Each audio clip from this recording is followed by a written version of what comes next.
In this film we're going to have a look at taping handlebars, more specifically a couple of little tricks that should improve your method for fitting the tape and how long the tape lasts. So the problem with handlebar tape that you will see quite regularly, some of you may have suffered this problem, is that it loosens up and comes undone on the shoulder of the handlebar. So we've got two little tips we can use to avoid that. Generally the reason is that the tape is running over your cables, and that means that you're left with a gap either side of the cable where the tape isn't making contact with anything. So effectively you've only got the tape making contact with the handlebars 2/3 or 3/4 of the way round. We can solve that problem by completely taping the top of the handlebar in insulating tape. So rather than just 2 or 3 little bands of insulating tape to hold the cable, with this one we're going to completely cover the brake cable so that we have a continuous surface for the tape to grip onto. And that's a simple job. Just stretch it on so we don't get any wrinkles that we might feel through the tape.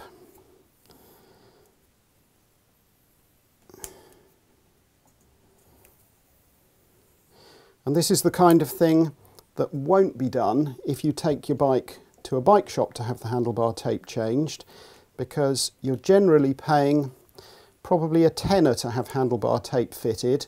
So what you're buying is quarter of an hour's labour.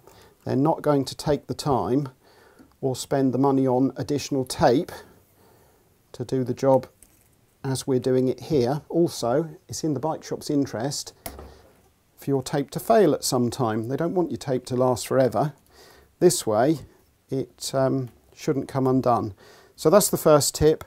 Bind all the top of the handlebar with insulating tape so your cables are completely encased and the tape will bind onto the surface completely. The second tip, we want to stop the tape slipping on the corner of the handlebar here.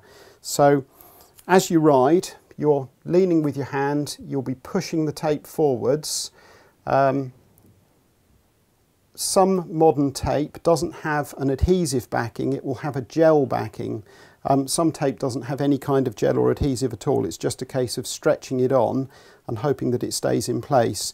This little tip will solve the problem of handlebar tape moving on the shoulder of the bars. So we're going to take some adhesive, some additional adhesive. What we're using here is Evo Stick impact adhesive. You can use any kind of impact adhesive, doesn't have to be Evo Stick.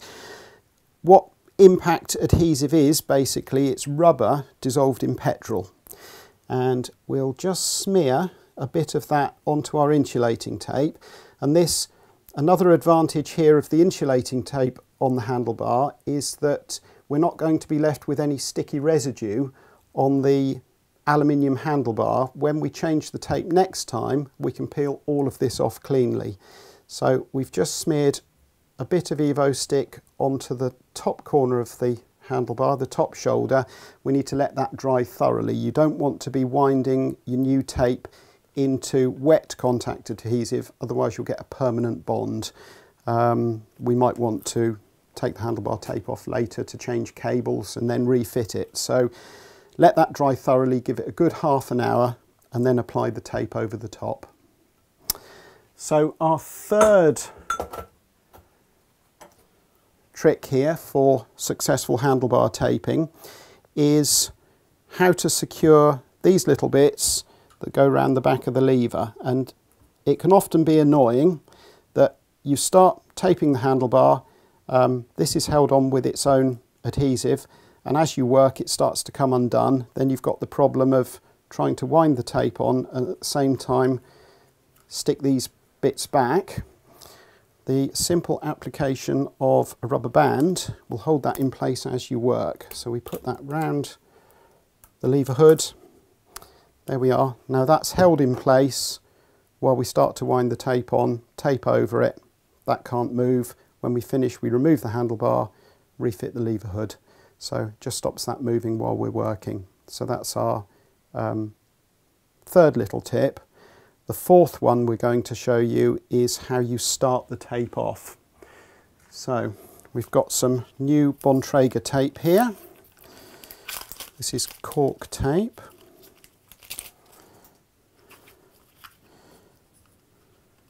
And this one doesn't have a specific adhesive, it's just a sticky gel strip on the end of the handlebar.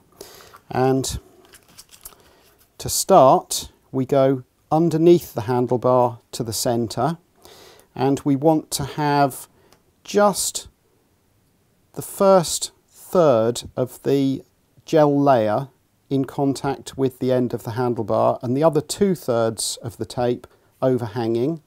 Then we stretch it on, wind over it, and then we start coming back at a tangent. And having done that, we've got a nice overhang to tuck in when we put the bar end plugs in, so we haven't got any gaps or areas of handlebar showing. And then we can just keep winding it on. When you wind your tape on, you want about a third overlapping as you go. Give it a slight stretch, but don't pull it tight enough to snap it. This is only polyurethane foam. If you pull it really hard, it will snap. But we want a little bit of tension on it so that it's stretched on. And then we just continue until we get to the top and it's completed. When we finish the tape off,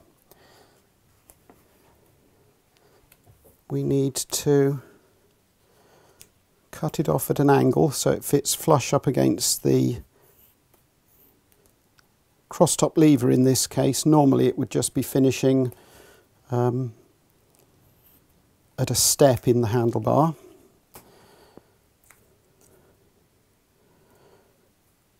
Wrap it round tight. Lose our scissors at this point. Then have the tape ready cut with a nice clean end, and I'd always recommend using insulating tape rather than the finishing tapes that are supplied with handlebar tape. The benefit with the insulating tape is that it's stretchy, so you'll get a nice tight fit, hopefully with no wrinkles. Let's work around the lever.